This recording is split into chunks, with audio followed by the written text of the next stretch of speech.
Hello, students, and welcome back to the reading of yet another chapter from your book First Flight. This is the first chapter of your book, and the name of the chapter is A Letter to God. So let's get going. The house, the only one in the entire valley, sat on the crest of a low hill. From this height, one could see the river and the field of ripe corn dotted with flowers that always promised a good harvest. The only thing the earth needed was a downpour, or at least a shower. Throughout the morning, Lencho, who knew his fields intimately, had done nothing else but see the sky towards the northeast. "Now we are really going to get some water, woman?"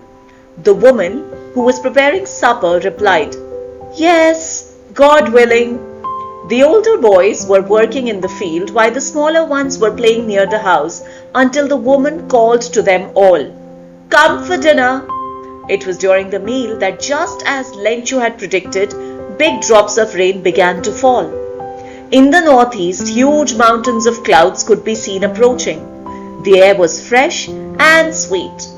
The man went out for no other reason than to have pleasure of feeling the rain on his body. And when he returned, he exclaimed, "These aren't raindrops falling from the sky. They are new coins. The big drops are 10-cent pieces and the little ones are 5s." With a satisfied expression, he regarded the field of ripe corn with its flowers draped in a curtain of rain. But suddenly, a strong wind began to blow, and along with the rain, very large hailstones began to fall. These truly did resemble new silver coins. The boys, exposing themselves to the rain, ran out to collect the frozen pearls. "It's really getting bad now," exclaimed the man. "I hope it passes quickly." It did not pass quickly. For an hour, the hail rained on the house, the garden, the hillside, the cornfield, on the whole valley. The field was white as if covered with salt. Not a leaf remained on the trees. The corn was totally destroyed. The flowers were gone from the plants. Lencho's soul was filled with sadness. When the storm had passed, he stood in the middle of the field and said to his sons, "A plague of locusts would have left more than this. The hail has left nothing. This year we will have no corn." That night was a sorrowful one. "All our work for nothing. There's no one who can help us. We'll all go hungry this year." But in the hearts of all who lived in that solitary house in the middle of the valley, there was a single hope: help from God. Don't be so upset, even though this seems like a total loss. Remember, no one dies of hunger. That's what they say. No one dies of hunger. All through the night, Lencho thought only one of his hope: the help of God, whose eyes, as he had been instructed, see everything, even what is deep in one's conscience. Lencho was an ox of a man, working like an animal in the fields, but still he knew how to write. The following Sunday at daybreak, he began to write a letter which he himself would carry to town and place in the mail. It was nothing less than a letter to God. "God," he wrote, "if you don't help me, my family and I will go hungry this year. I need 100 pesos in order to sow my field again and to live until the crops comes. Because the hailstorm," he wrote to God on the envelope, put the letter inside, and still troubled went to town.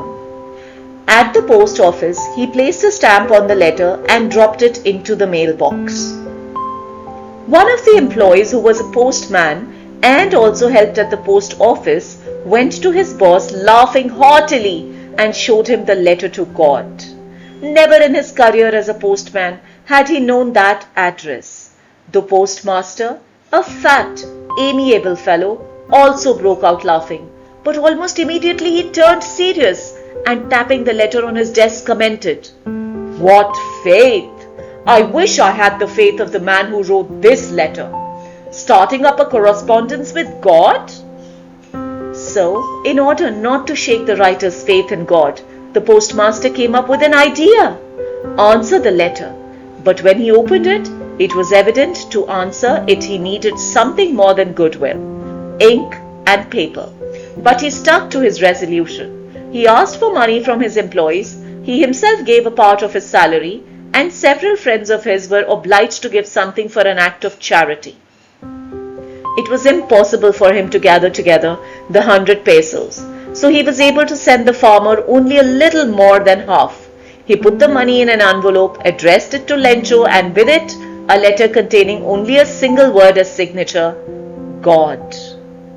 The following Sunday, Lencho came a little bit earlier than usual to ask if there was a letter for him. It was the postman himself who handed the letter to him, while the postmaster, experiencing the contentment of a man who has performed a good deed, looked on from his office. Lencho showed not the slightest surprise on seeing the money, such was his confidence.